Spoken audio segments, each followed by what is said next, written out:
জানো প্রিয়, পৃথিবীর সব সুখ আমি তোমার কাছে জমা রেখেছিলাম, কারণ আমি ভেবেছিলাম পৃথিবীর সমস্ত মানুষ যদি আমাকে কষ্ট দেয়, তুমি কখনোই আমাকে কষ্ট দেবে না।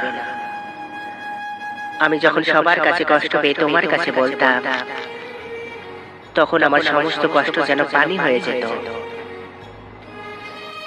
দিন শেষে আমি তোমার মাঝে মানসিক শান্তি খুঁজে পেতাম,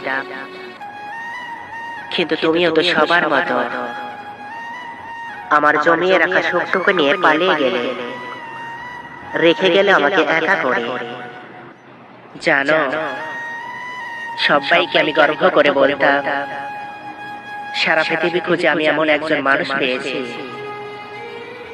যে কিনা তার নিজের থেকে আমাকে বেশি ভালোবাসে।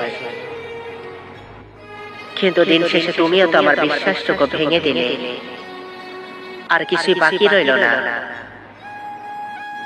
এখন আর নিজের কষ্টগুলোকে আর কাউকে বোঝাতে পারি না, চাইলেও আর সেভাবে হাসতে পারি না যেভাবে তুমি আমাকে হাসিয়েছিলে।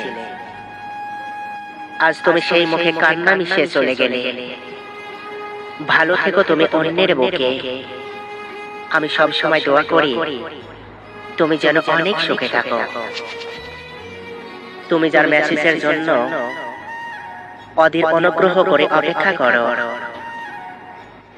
যার একটি মেসেজে নিমিষে তোমার মন ভালো হয়ে যায়,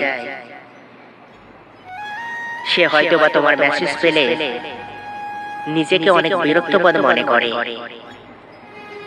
যে তোমাকে সারাদিনের মধ্যে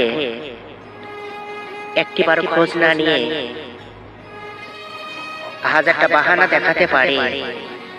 সে তোমাকে প্রকাশ্যে বা গোপনে এড়িয়ে চলার আপ্রাণ চেষ্টা করে, আর ওইদিকে তুমি বোকার মতো নিজেকে বোঝাচ্ছ যে আরে সে তো ব্যস্ত, পরে ঠিক সময় করে আমার খোঁজ নেবে। যে তোমাকে সারাদিন শেষে রাতেও কথা বলার অজুহাত দেখায়,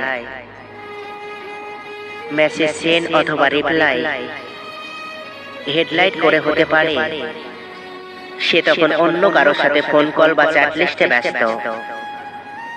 আর তুমি আবারও ভাবছো যে হতে পারে সে সারাদিন কাজ করে অনেকটাই ক্লান্ত হয়ে পড়েছে, তাই হয়তো ঘুমাচ্ছে। আর কত, অনেক তো সহ্য করলে। এভাবে তিলে তিলে কাউকে তোমাকে অবহেলার অধিকারটা দিয়ে দিও না। পরে আফসোস করার চেয়ে ভালো সময় থাকতে সরে এসো এমন সম্পর্ক থেকে, যা কেবল অবহেলা বাড়ায়।